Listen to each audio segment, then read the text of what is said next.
Hi hello friends, എല്ലാ കൂട്ടുകാർക്കും ഇന്നത്തെ എപ്പിസോഡിൻ്റെ റിവ്യൂയിലേക്ക് സ്വാഗതം. അങ്ങനെ നമ്മുടെ അശ്വിനോട് പൂജ എല്ലാം ചെയ്യാൻ പറയാട്ടോ മുത്തശ്ശി. ആ സമയത്ത് അശ്വിൻ പറഞ്ഞില്ല മുത്തശ്ശി അതെനിക്ക് പറ്റത്തില്ല എന്ന് പറയുവാണ്. ആ സമയത്ത് മുത്തശ്ശി പറയേണ്ട അത് പറ്റില്ല കുഞ്ഞ, നീയാണ് പൂജ തുടങ്ങി വെച്ചത്, അപ്പം നിൻ്റെ കൈ കൊണ്ട് തന്നെ പൂജ തീർക്കണം, അതാണ് അതിൻ്റെ ഒരു ഇതെന്ന് പറയുവാണ്. അങ്ങനെ അഞ്ജലി പറയേണ്ട പ്ലീസ് കുഞ്ഞ, കാര്യങ്ങൾ ഇവിടെ വരെ ആയില്ലേ, ഭഗവാന്റെ തീരുമാനം നീ പൂജ ചെയ്യണമെന്നായിരിക്കും, അതുകൊണ്ട് നീ തന്നെ പൂജ ചെയ്യ് എന്ന് പറയുവാട്ടോ.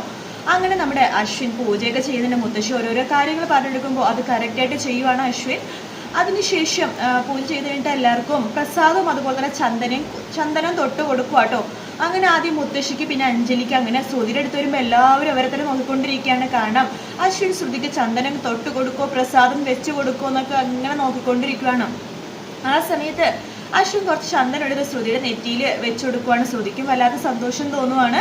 എല്ലാവരും മനോരമ ഒഴിച്ച് ബാക്കി എല്ലാവർക്കും ഭയങ്കര സന്തോഷമാണ്. ലാവണ്യക്ക് വരെ സന്തോഷമാവുന്നുണ്ട് കേട്ടോ.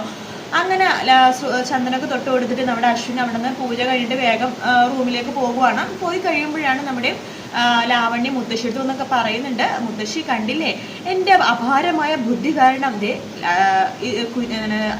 പൂജയിൽ പങ്കെടുത്ത് പൂജ ചെയ്യുകയും ചെയ്തു എന്ന് പറയുമ്പോൾ മുത്തശ്ശി പറയുന്നുണ്ട്, ശരിക്കും ഇത് നിന്റെ ബുദ്ധി തന്നെയാണോ കുട്ടി, എങ്കിൽ ഞാൻ നിന്നെ സമ്മതിച്ചിരിക്കുന്നു എന്ന് പറയുവാണ്.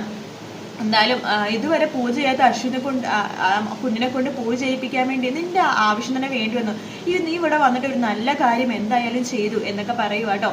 അതിനുശേഷമാണെന്നുണ്ടെങ്കിൽ നമ്മുടെ അശ്വിൻ അങ്ങോട്ട് പോയി കഴിഞ്ഞതിന് ശേഷം നമ്മുടെ അമ്മായിയെടുത്ത് അഞ്ജലി പറയുന്നുണ്ട്, എന്തായാലും പൂജാ കാര്യങ്ങളൊക്കെ വളരെ നന്നായിട്ട് നടന്നു.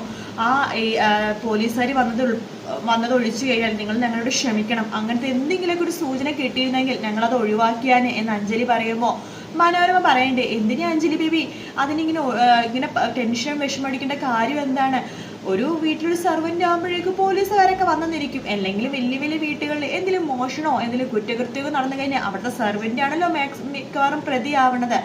അതുകൊണ്ട് ലാവണ്യ ബേബി നല്ല കാര്യം ചെയ്തു, അതിന് മുമ്പേ തന്നെ അവൾക്ക് വേണ്ടി എൻക്വയറി നടത്തി, അത് നല്ല കാര്യമല്ലെന്ന് പറയുമ്പോൾ മുത്തശ്ശി പറയണ്ട്, മനോരമ നീ ഒന്ന് വായടക്ക് എന്നിങ്ങനെ പറയുവാട്ടോ. അതിനുശേഷം നമ്മുടെ ലാവണ്യ അപ്പുറം മുറിയിൽ പോയിട്ട് ശ്രുതിനെ വിളിക്കുന്നുണ്ട്, ഇതേ കാർട്ടൂൺ ബേബി ഈ ഐഡിയ നിന്റെയാണെന്ന് ഒരിക്കലും ഇവിടെ ആരും അറിയരുത് കേട്ടോ, മുത്തശ്ശിക്ക് അത് ഭയങ്കര ഇഷ്ടമായി, മുത്തശ്ശി എന്നെ പ്രശംസിച്ചതൊക്കെ നീ കണ്ടില്ലേ, അതുകൊണ്ട് നിന്റെ ഐഡിയ ആണെന്ന് ആരും അറിയരുതെന്ന് പറയുമ്പോൾ ഇതെല്ലാം കേട്ടുകൊണ്ട് അശ്വിൻ അവിടെ നിൽക്കുന്നുണ്ട് കേട്ടോ. ഇവർ പക്ഷെ ഇതൊന്നും കാണുന്നില്ല.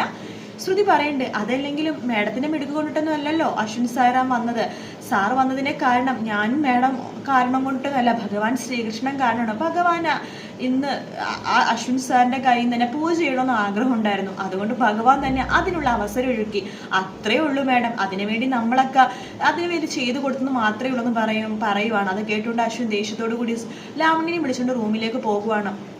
ആ സമയത്ത് ലാവണ്യോട് പറയണ്ട, നീ ആ ശ്രുതിലക്ഷ്മിയുടെ കൂടെ കൂടി നീയും അവളുടെ സ്വഭാവമൊക്കെ ആയാലെന്ന് പറയുമ്പോൾ എന്താ സർ എന്താ നീ പറയണേന്ന് ചോദിക്കുമ്പോൾ, അതെ നിങ്ങൾ പറഞ്ഞതൊക്കെ ഞാൻ കേട്ടു, ആ പൂജയിൽ പങ്കെടുക്കണ ആ ഒരു ബുദ്ധി അവളുടെ ആയിരുന്നു അല്ലേ, അതിനിപ്പോൾ എന്താ സർ, അതിൻ്റെ ക്രെഡിറ്റ് എനിക്കല്ലേ കിട്ടിയത്, അതുകൊണ്ട് മുത്തശ്ശിക്ക് ഇപ്പോൾ എന്നോട് ഭയങ്കര മതിപ്പുണ്ട്, എന്നോട് ഇപ്പോൾ ചെറിയൊരു സ്നേഹവും കാര്യങ്ങളൊക്കെ വന്നിട്ടുണ്ട്, അത് നല്ല കാര്യമല്ലേ, ദേ മുത്തശ്ശിക്ക് മതിപ്പുണ്ടാവുകയോ ഇല്ലയോ അതൊക്കെ എൻ്റെ കാര്യമല്ല, എന്തായാലും നമ്മുടെ തമ്മിലുള്ള ജീവിതം അത് നമ്മളാണ് ജീവിക്കേണ്ടത്, നീ ആ ശ്രുതിലക്ഷ്മിയുടെ കൂടെ കൂടിയിട്ട് അവളുടെ സ്വഭാവം നീ പഠിച്ചേക്കരുത്, അത്ര എനിക്ക് പറയാനുള്ളൂ, അല്ലെങ്കിൽ നമ്മുടെ ജീവിതത്തെ അത് ബാധിക്കും എന്ന് പറഞ്ഞിട്ട് അശ്വിൻ അവിടെ നിന്ന് ഇറങ്ങി പോവാണ്. ദേഷ്യത്തോട് കൂടിയിട്ട് പുറത്തേക്ക് പോകുക കേട്ടോ. അതിനുശേഷമാണെന്നുണ്ടെങ്കിൽ നമ്മുടെ ശ്രുതിയും അതുപോലെ തന്നെ പ്രീതിയും അമ്മായിയും കൂടി ഇറങ്ങാൻ നിൽക്കുന്ന സമയത്ത് മുത്തശ്ശി പറയുന്നുണ്ട്, എന്തായാലും നിങ്ങളൊക്കെ വന്നതിൽ വളരെയധികം സന്തോഷം, ഇനിയും നിങ്ങൾ ഇടയ്ക്ക് വരണം കേട്ടോ എന്ന് പറയുമ്പോൾ അമ്മായി പറയുന്നുണ്ട്, മധുരപലഹാരങ്ങൾ എന്തെങ്കിലും വേണമെങ്കിൽ ശ്രുതി എടുത്ത് പറഞ്ഞാൽ മതി, നിങ്ങൾക്കാവുമ്പോൾ അവൾ ഭയങ്കര നല്ല മനസ്സോടു കൂടി തന്നെ ഉണ്ടാക്കി തരും എന്ന് പറയുവാണ്. ആ സമയത്ത് മനോഹരനങ്ങൾ വരുന്നുണ്ട്. ചേട്ടൻ പറയുന്നുണ്ട്, അയ്യോ ഈ രാത്രി ഒരുപാട് ലേറ്റ് ആയാലോ, ഇനി ഇവരിപ്പോൾ എങ്ങനെയാ പോകുക, ആകാശേ മോനെ നീ ഇവരെയൊന്ന് കൊണ്ടേ ആക്ക് എന്ന് പറയുവാണ്. ആ സമയത്ത് മുത്തശ്ശി പറയേണ്ട, അതെ ഞാനത് അങ്ങോട്ട് പറയാൻ വരുമായിരുന്നു, ആകാശേ നീ ഇവരൊന്ന് കൊണ്ടേ ആക്കിക്കുക എന്ന് പറയുമ്പോൾ ആകാശ് പ്രീതിയുടെ മുഖത്ത് നോക്കുക, അതിനുശേഷം ചിരിച്ചുകൊണ്ട് അതിനെന്താ ഞാൻ കൊണ്ടേ ആക്കാലോ എന്ന് പറയുവാണ്. നീ എന്തിനെ കൊണ്ടേ ആക്കണത് എന്ന് മനോരമ പറയാനോ, നോ ഇവരെ ടാക്സിയിലോ അല്ലെങ്കിൽ ഓട്ടോയിലോ പോയിക്കോളും, അതിലാവാനുള്ളതല്ലേ ഉള്ളൂ എന്ന് പറയുവാണ്. ദേ മനോരമ നീ ഇതിൽ ഇടപെടണ്ട എന്ന് മോഹനേട്ടൻ പറയാണ്. അതിനുശേഷം മോഹനേട്ടൻ പറയണ്ട്, ആകാശ മോനെ നീ ഇവരെ കൊണ്ടേയാക്കെന്ന് പറയാണ്. ശരി അച്ഛാ വാ എന്ന് പറയുവാണ്. ആ സമയത്ത് എല്ലാവരും കൂടി ആകാശിന്റെ കൂടെ വണ്ടി കയറാൻ വേണ്ടി പുറത്തേക്ക് പോകുവാട്ടോ. അങ്ങനെ പുറത്തേക്ക് പോകുമ്പോൾ തന്നെ നമ്മുടെ ലാവണ്യ ഓടി വരുവാണ്. കാർട്ടൂൺ ബേബി നീ അവിടെ നിന്നേ എന്ന് പറയാണ്, നിനക്ക് പോകാൻ സമയമായിട്ടില്ല. ആ സമയത്ത് അമ്മായി പറയണ്ടേ എന്തൊക്കെ കൊച്ചേ നീ പറയുന്നത്, സമയം എത്രയെന്ന് അറിയാമോ, ഞങ്ങൾക്ക് ഞങ്ങളുടെ വീട്ടിൽ പോകണ്ടെന്ന് പറയുവാണ്. ഇതേ കാർട്ടൂൺ ബേബി, നിനക്ക് അശ്വിൻ സാർ പുറത്ത് പോയിരിക്കുക, സാർ വരുന്നതിന് മുമ്പ് എനിക്ക് കുറച്ച് കാര്യങ്ങൾ നിന്നിൽ നിന്ന് പഠിക്കാനുണ്ട്, നീ ഒന്ന് നിൽക്കെന്ന് പറയുവാണ്. അമ്മായി പറയണ്ടേ അതൊന്നും നടക്കൊന്നുമില്ല എന്ന് പറയുവാണ്. ഇതേ കാർട്ടൂൺ ബേബി പ്ലീസ്, നിനക്ക് ഇതിനുള്ള എക്സ്ട്രാ സാലറി ഞാൻ തരാം എന്ന് പറയുവാണ്. ആ സമയത്ത് ശ്രുതി പറയണ്ട അമ്മായി നിങ്ങളെന്നാ ആകാശാനോട് പോയിക്കോ, ഞാൻ ഇതിൻ്റെ ജോലിയാണല്ലോ, അതുകൊണ്ട് ഞാൻ എന്താണെന്ന് വെച്ചാൽ ചെയ്ത് കൊടുത്തിട്ട് വരാമെന്ന് പറയണം മോളെ അത് എന്ന് അമ്മായി പറയുമ്പോൾ പ്ലീസ് അമ്മായി, ആകാശ് സാർ അമ്മായിനെയും ചേച്ചിനെയും കൂട്ടിക്കൊണ്ട് പോയിക്കോ, ഞാൻ വന്നോളാം എന്ന് പറയാണ്.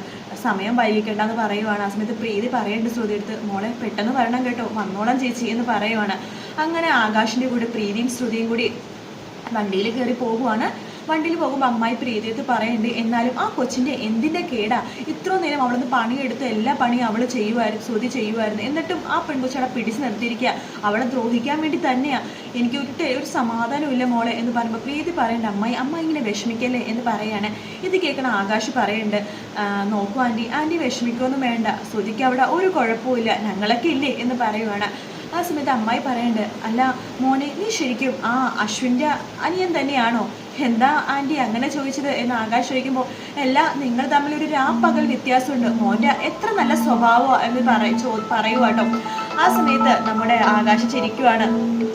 അതിനുശേഷമാണെന്നുണ്ടെങ്കിൽ ആകാശ് പറയുന്നുണ്ട് നിങ്ങളൊരു എന്താണ് ശ്രുതിയുടെ കാര്യത്തിൽ നിങ്ങളൊന്നും കൂടെ ടെൻഷൻ അടിക്കണ്ട, നിങ്ങൾ വീട്ടിൽ വിട്ടിട്ട് ഞാൻ ശ്രുതിനെ തിരിച്ച് നിങ്ങളുടെ വീട്ടിലേക്ക് കൊണ്ടുവന്നാക്കാം എന്ന് പറയുവാണ്. പറഞ്ഞിട്ട് കാര്യമില്ല എന്ന് അമ്മായി പറയുന്നുണ്ട്, ഒരു ചെടിയാകുമ്പോൾ അതിൽ പൂവും ഉണ്ടാവും മുള്ളും ഉണ്ടാകും, അതിൽ പൂവാണ് ആകാശ്, മുള്ളാണ് ആ അശ്വിൻ, ഒരെണ്ണത്തിന്റെ ദൈവത്തിന്റെ സ്വഭാവമാണെങ്കിൽ ഒന്നത്തിന്റെ പിശാചിന്റെ സ്വഭാവം എന്ന് പറയാണ്. അങ്ങനെ ആകാശാണെങ്കിൽ ഗ്ലാസ്സിൽ കൂടി എല്ലാം പ്രീതിനെ തന്നെ നോക്കിക്കൊണ്ടിരിക്കുക കേട്ടോ. അങ്ങനെ അവരെ വീട്ടിൽ കൊണ്ട് ആക്കുവാണ് ആകാശ്. അതിനുശേഷം കാണിക്കുന്ന ശ്രുതിനെയാണ്. ശ്രുതിനെ ലാവണ്യ റൂമിൽ വിളിച്ചോണ്ട് പോയിട്ട് ഒരു പണിയും ചെയ്യാണ്ട് ലാവണ്യ ഹെഡ്സെറ്റും വെച്ച് പാട്ടും കേട്ടോണ്ടിരിക്കുക കേട്ടോ.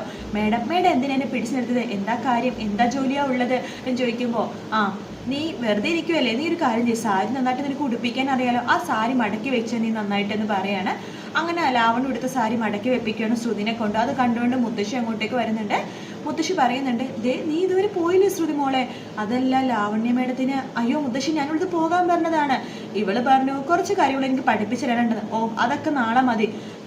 അപ്പോഴേക്കും അശ്വിൻ അങ്ങോട്ട് വരുന്നുണ്ട്. കുഞ്ഞ നീ വന്നല്ലോ, നീ ശ്രുതി മോളെ വീട്ടിൽ കൊണ്ടാക്ക് എന്ന് പറയുകയാണ്. അയ്യോ വേണ്ട മുത്തശ്ശി, ഞാൻ ഓട്ടോ പിടിച്ച് പോയിക്കോളാം, വേണ്ട ഈ രാത്രി നീ ഓട്ടോയിലും പിടിക്കാൻ നിൽക്കണ്ട, കുഞ്ഞ മോളെ വീട്ടിൽ കൊണ്ടാക്ക് എന്ന് പറയുവാണ്. ആ സമയത്ത് അശ്വിൻ ഒന്നും മിണ്ടുന്നില്ല. ആ സമയത്ത് ലാവണ്യ പറഞ്ഞെങ്കിൽ ഞാനും കൂടി ഇവരുടെ കൂടെ പോയിക്കോട്ടെ മുത്തശ്ശി എന്ന് ചോദിക്കുമ്പോൾ വേണ്ട നീ പോകണ്ട എന്ന് പറയുവാണ്.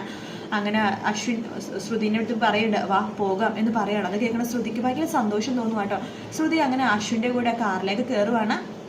അങ്ങനെ കാറിൽ പോകുമ്പോൾ അശ്വിൻ ഭയങ്കര ഓവർ സ്പീഡിലാണ് പോകുന്നത്. ശ്രുതിയാണെങ്കിൽ കണ്ണടച്ചിങ്ങനെ ഇരിക്കുവാണ് സീറ്റിൽ. ആ സമയത്ത് പെട്ടെന്ന് സ്പീഡിൽ പോകുന്നത് കൊണ്ട് തന്നെ അഞ്ജലി അന്ന് പൂജിച്ച് കെട്ടിക്കൊടുത്ത ആ ഒരു ഇതുണ്ടല്ലോ, തുണി ഉണ്ടല്ലോ, അത് കാറ്റത്ത് ഇങ്ങനെ പറക്കുന്നുണ്ട്. പറക്കുമ്പോൾ അശ്വിന് ശരിക്കും ഡ്രൈവ് ചെയ്യാൻ പറ്റുന്നില്ല. അശ്വിൻ അപ്പോൾ ആ ദേഷ്യത്തിൽ ആ തുണി പറിച്ചെടുത്ത് കളയാൻ വേണ്ടി നോക്കുമ്പോൾ ശ്രുതി പറയുന്നുണ്ട് വേണ്ട സർ അങ്ങനെ ചെയ്യല്ലേ, അത് പൂജിച്ച് ഭഗവതിനെ പൂജിച്ച ഇതാണ്, അതുകൊണ്ട് അതങ്ങനെ ചെയ്യാൻ പാടില്ല എന്ന് പറയണം. നോക്ക് ഇത് എൻ്റെ കാറാണ്, ഇതിൽ എന്ത് വേണം, എന്തൊക്കെ ഈ കാറിൽ വേണം എന്നൊക്കെ തീരുമാനിക്കണം ഞാനാണ്, അല്ലാതെ നീയല്ല എന്ന് അശ്വിൻ ദേഷ്യത്തോടു കൂടി പറയുന്ന ഭാഗത്തോടു കൂടിയിട്ടാണ് എപ്പിസോഡ് തീരുന്നത്. വീഡിയോ ഇഷ്ടപ്പെട്ടെങ്കിൽ ലൈക്ക് ചെയ്യുക, സബ്സ്ക്രൈബ് ചെയ്യുക, കമൻറ്റ് ചെയ്യുക. മറ്റൊരു വീഡിയോ വീണ്ടും കാണാം. Take care, bye bye.